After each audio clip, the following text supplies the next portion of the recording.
తిరుమల శ్రీ వెంకటేశ్వర స్వామివారిని దర్శించుకున్న రాష్ట్ర మంత్రి నారాయణ, మాజీ ఎమ్మెల్యే ద్వారంపూడి చంద్రశేఖర్ రెడ్డి, మధ్యప్రదేశ్ హైకోర్టు న్యాయమూర్తి డి వెంకటరమణ వేరువేరుగా శ్రీవారిని దర్శించుకున్నారు. వీరికి ఆలయ అధికారులు స్వాగతం పలికి దర్శన ఏర్పాట్లు చేశారు.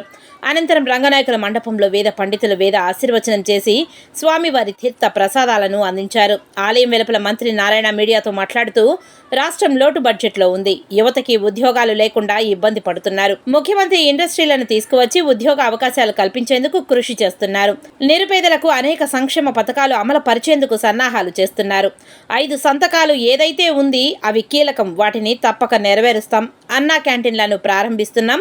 అన్ని విధాలుగా రాష్ట్రాన్ని ముందుకు తీసుకువెళ్తామని ఆశిస్తున్నామని అన్నారు నారాయణ. కలియుగ వెంకటేశ్వర స్వామి దర్శించుకోవడం జరిగింది.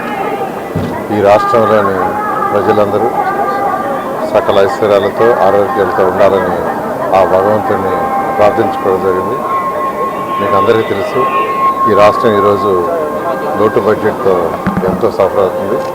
అయితే ఎంతో అనుభవం ఉన్న ముఖ్యమంత్రి నారా చంద్రబాబు నాయుడు వారి యొక్క సూచనతో ఈరోజు మన మినిస్టర్లు కానీ మిగతా అధికారులు కానీ అందరూ కూడా ఈ రాష్ట్రాన్ని ముందుకు తీసుకుపోవటానికి, రాష్ట్రం యొక్క ఆర్థిక స్థితిని ముందుకు తీసుకుపోవటానికి, మరియు యువత ఎవరైతే ఉన్నారో ఉద్యోగాల కోసం ఉద్యోగాలు లేక ఇబ్బంది పడుతున్నారో వాళ్ళందరినీ ముందుకు తీసుకుపోవడం కోసంగా ఫస్ట్ ఈ రాష్ట్రంలో ఇండస్ట్రీస్ రావాలని అనేక దేశాల నుంచి వచ్చే ప్రతినిధులతో మాట్లాడటం.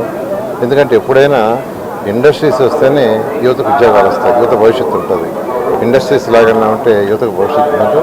ఆ డైరెక్షన్లో ఈరోజు ముఖ్యమంత్రి గారు పోతున్నారు.